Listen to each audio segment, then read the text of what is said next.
So I promised everybody last night we were gonna knock out all of this shit talking and everything about Stallions and NCAA, and we're talking ball. We'll talk a little documentary at the very, very end, but we're talking ball today. And there's some major updates from both a position perspective and also in general for the fall, with Fresno State just 4 days away, if I did my math right there, 4 days away Four from sleeps, the first game and then we're there. of the season. So I've got some position battles queued up and ready to go, but any other kind of high-level fall updates before we get to quarterback that you wanted to share? Yeah, I mean, I'm going to just run through it, John. We can touch on any topics you have, but the reason why is we have, John, is fall camp is done. The season is upon us. We are here, Ferris. We could talk football. Ferris has been, for those who don't know, Ferris has been just dying to talk. He's so done with all this other stuff behind us these past few weeks. He is ready for football.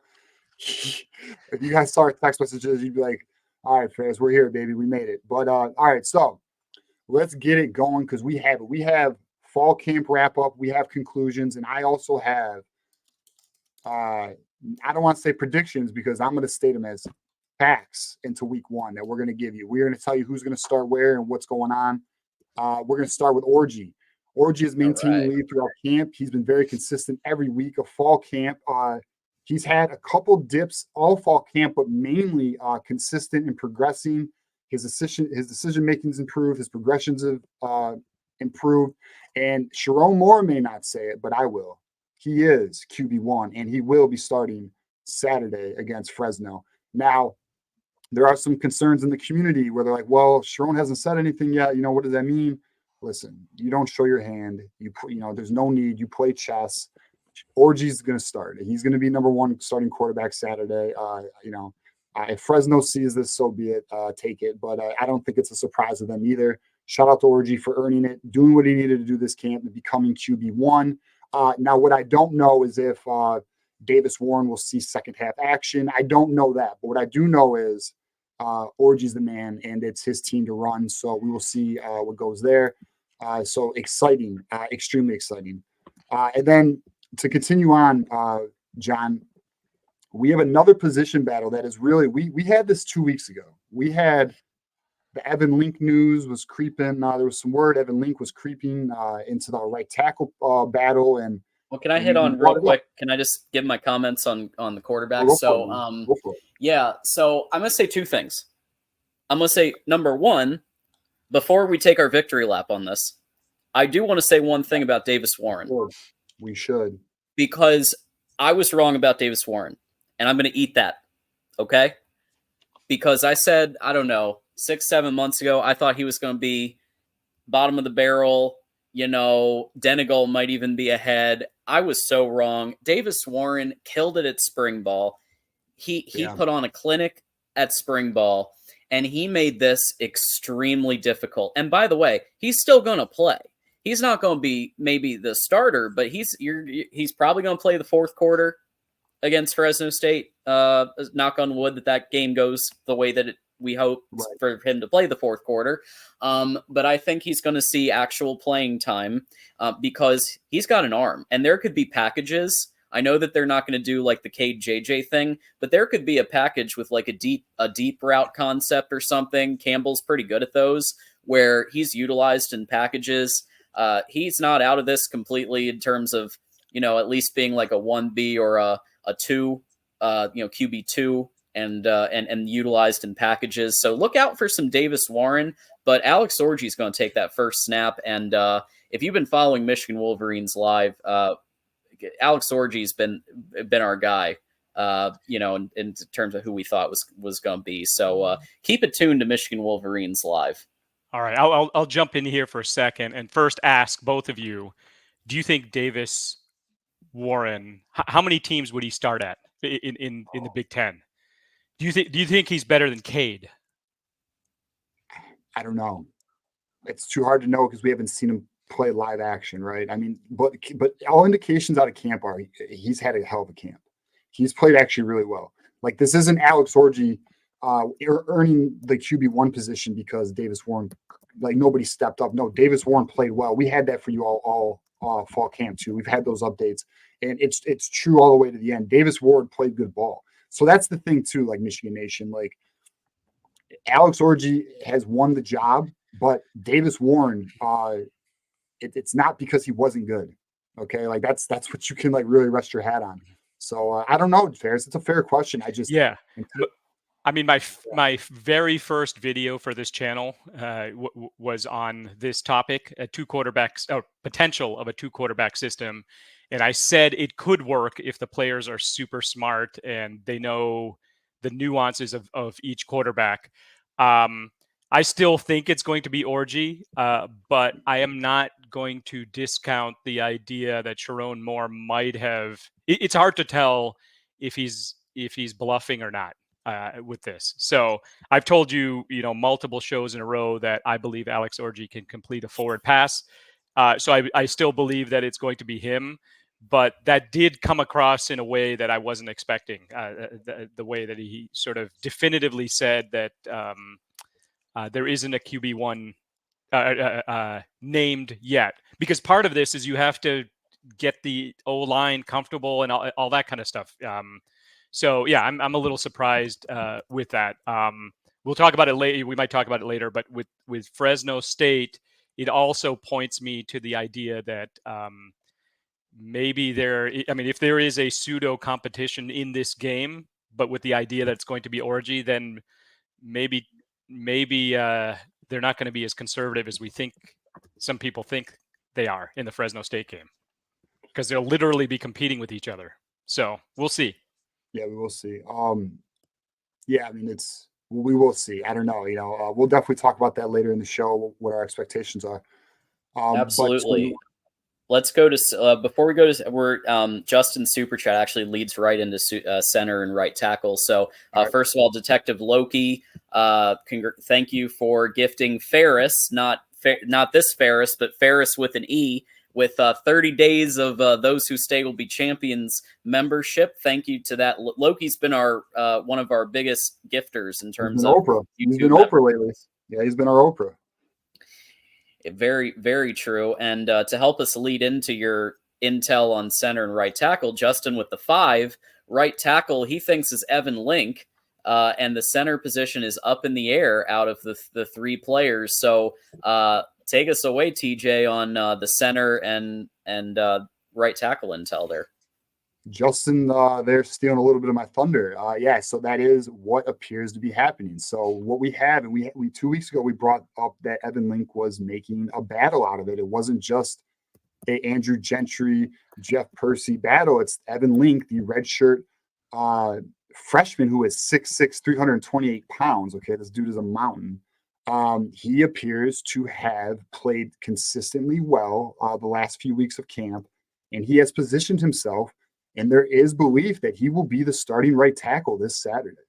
There is belief that that is going to be the case. Andrew Gentry and we've had this in spring, John. Andrew Gentry has just been a little inconsistent. He's had great days. He's had other days that weren't so good. It's not that he's been terrible. It's just the consistency is not there. Michigan expects consistency out of its offensive linemen. And believe it or not, Evan Link, who was a highly thought of recruit coming out of I can't remember the high school. It's pretty famous, but out of the East Coast there, I think in the DMV area, I want to say Gonzaga. I could be wrong though. It's one of those schools over there. But yeah, Gonzaga and DC. Okay, so I got it. Okay, yeah, I knew it was over there. So yeah, I mean, he has great feet, for his size. He has amazing feet actually. So we will see. I mean, if that is the case, that is going to be interesting to see, because we may have. And a week ago or 2 weeks ago, I talked about an offensive tackle that kind of came out of nowhere and shut down Chase Young, but I couldn't remember his name, and that was Mayfield. If we could have another, and I'm not saying he's that, just yet. We will see what he does on the field, but he may very well be our cornerstone offensive lineman of the future, man. So shout out to him. Great job. Looking forward to watching him on Saturday. And then what I want to touch on, because we're going to hit on offense first, John. The offensive line has really played well. Michigan feels that there is not going to be a step back in terms of play from the offensive line. They feel great about Giovanni El-Hadi and Percy.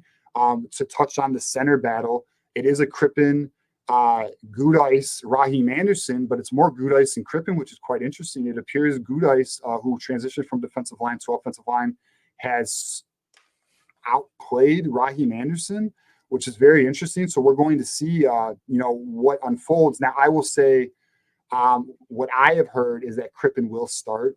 That's what I've heard. So that's from my guy. We will see, though.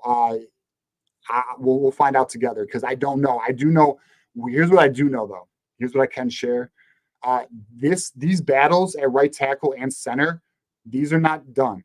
These are going to go into the season. They're going to judge these guys, and they're going to. It's similar to what we kind of saw last year, where they kind of let guys play so many reps, or let a guy play until he showed that maybe he wasn't ready for the position. So be it. I mean, they're definitely going to give these kids an opportunity in terms of Evan Link. It appears to be the case. I do think Greg Crippen's going to get first run at center, and we're going to see how it goes. But the good news is Gudice is making noise, the backup center, which is interesting because we've all been talking about Raheem Anderson, who was, I believe, the number 1 or number 2 center coming out of the nation when we got him out of Detroit. And but Gudice appears to be legit. I don't know. We'll find out. I mean, it's new to me in a way, because I kind of didn't see it coming. I know he transitioned offensive line, so we're going to find out together if that's the case. But great for him. And then to continue on the offensive line before we can hit on whatever you guys want to hit on, Ferris and John. But Channing Goodwin news, man. Channing Goodwin, who listen, I'll say it. I was not high on Channing Goodwin coming out of high school. I was a Jordan Shipp fan. And Channing Goodwin obviously is a legacy. He's now at Michigan. John, you've been pretty high on Channing Goodwin since he's come out of high school. Yes, I have. Yeah. So, well, good news, because word is Channing Goodwin is exceeding his ranking. He's playing very well, and he may see some field action at some point this season. So good on him, man. Shout out to that. And yeah, I mean, that's where we are offensively. I mean, whatever you guys want to hit on. Yeah, just a quick question, because I had Link as my left tackle backup, and you're saying right tackle, right? So he's position change there, potentially for him. Depth is really important. So this is great. The fact that a lot of players are competing for fewer positions. Yeah, I mean, well, that's the thing, and that's kind of been the theme of camp. Is Michigan has found out this fall camp that we have more depth than we realize. We're going to get into it on the defensive side of things. I have some notes on that as well. But even offensively, the offensive line seems to be in great shape. We have guys who are literally pushing these starters, and it's not because they're not good. Now, on the right tackle, I will say there's inconsistency issues. That's real. At center, it's not that there's inconsistency issues. It's just there's literally some very good players battling it out right now. So that's what's going on at center. It's not an inconsistency issue. It's just we have some talent going on. We have a talent battle going on right now. So that's great. So yeah, we'll find out. Unlike Ohio State, our center should be able to snap the ball pretty well, regardless of who wins the job. Yeah, I would think so. Maybe they could take notes or look at the all 22 and learn some things. But John, anything on offense before we move on to defense? I'll keep mine real brief because I know we got Caleb waiting, and I know you still want to cover defense, and we have 3 contributions. So I'll just say I'm surprised about Link. I think it's fantastic because that means he's outplayed the others. He's outplayed Gentry. He's outplayed Percy. He's contending better against the elite of Michigan's defense. And that's only good when you go down the stretch to the last game. So I love that. Great to see that Crippen is at least hanging in there. But if someone beats him out, guess what? That means they're better because it's a meritocracy. Let's get to defense in a sec. But so we got defending the Natty with the 2. It's game week. Hell yeah, it is. GT who has become a Leaders and Best member. Brand new member. Welcome to Leaders and Best. Enjoy your emojis. Enjoy your badge. And and we'll shout you out as a member. So thank you, GT, for that. Yeah, welcome to the community, man. Appreciate you, GT. And Justin with the 5, the new center guy. I'm guessing it would that be Good Ice would be pushing defensive line guys around. He has the strength and he has the mean streak. Yeah, I mean, word is he's looking pretty damn good. Quick feet, which is interesting because defensively, he was maybe on the slower side, but an offensive lineman, he might just be right? So, I mean, obviously, if the intel is true out of Ann Arbor, it does appear to be true, though. I mean, it's not some like this; it's legitimate. So there's definitely some smoke to this Good Ice stuff. It's out. It was not on my radar though. Like I did not see this coming. Evan Link, we were aware of. This Good Ice stuff it's also nice to hear. And like I said, it's not because Crippen's not consistent, because Crippen is consistent. It's just Good Ice is looking damn good. So shout out to them. And then on the defense, some more guarantees. I'll give you some guarantees. Your number 2 corner is Jair Hill. Now, we've kind of known this for about 2 weeks now because we talked about it seems like the battle's over. It's over. Jair Hill is your cornerback 2, which is huge because he essentially won this. And again, this is one of those where it's not an inconsistency play. Amir Hall is actually pretty damn good. They feel very good about Amir Hall. They feel like Amir Hall is going to give us a Josh Wallace level quality at corner. And as you guys know, Josh Wallace was our number 2 corner on their national championship caliber defense last year. Well, guess what? He's now your 3rd corner. So, so Jair Hill has taken the torch for CB2 to play opposite of Will Johnson. Shout out to that. That's going to be exciting to see them hold down, no fly zone. Then this is your weekly. Jayshawn Barham is still a problem. Update. Every single week of camp, we have told you that this dude has been a complete monster. He's really wowed everybody. And it did not stop the final week of camp at all. He's made big plays. And listen, we had this. Like I'm sure some others had this as well, but we've been saying this for a while. It appears there is an upgrade over Junior Colson, and it's Jayshawn Barham.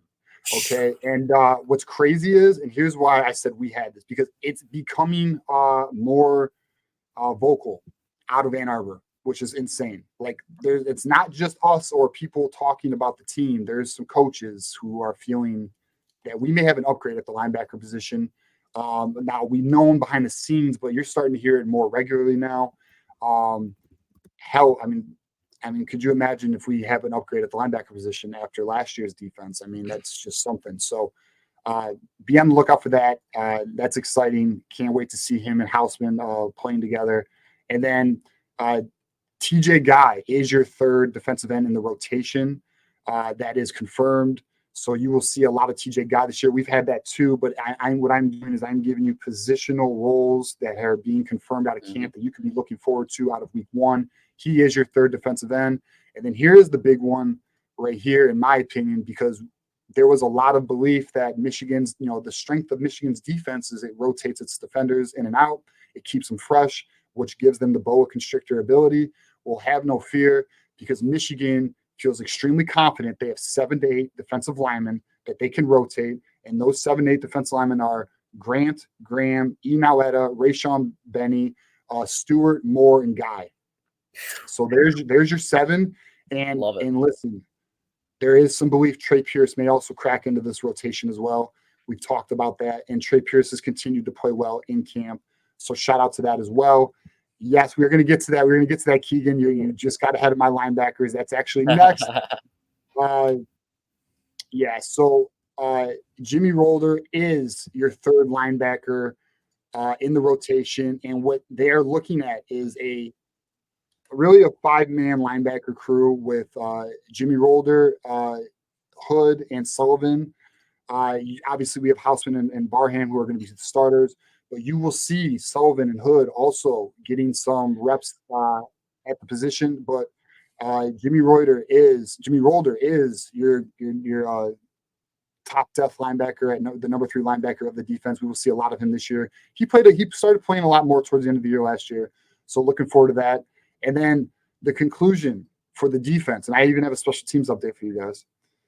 this defense will be elite again. This season is going to be pretty damn good. We're all looking forward to it. We knew going into spring it would be. Fall camp has only confirmed it.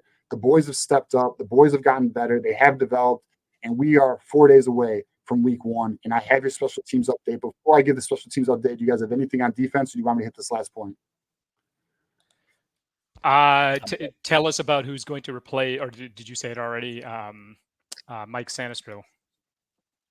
Yeah. Oh, so I didn't bring it up, but the reason why I haven't brought it up is because we have essentially Zeke Berry has won that position. Okay, that's what I was asking. Yeah. Okay. But no, that's fair. And I actually thought about putting him in the notes, but I didn't want it to be redundant because, like, the truth is, like, we're talking about a lot of guys we have hit on all 4 weeks of camp. But the reality is, I'm giving you week to week updates. It's just been consistent. These guys have really performed. Zeke Berry is your starting nickelback. Jaden McBurrows is your backup nickelback. And Jaden McBurrows is also a good in camp. Wesley Walker is also a good in camp at safety. It is Quentin Johnson and Makari Page starting at Makari safety. Page was my other question. Yep. Okay. Yep. So we're looking good there. There's belief out of Ann Arbor. Makari Page is going to be in for an all Big Ten caliber season. He's looking very good. He's understanding the defense very well.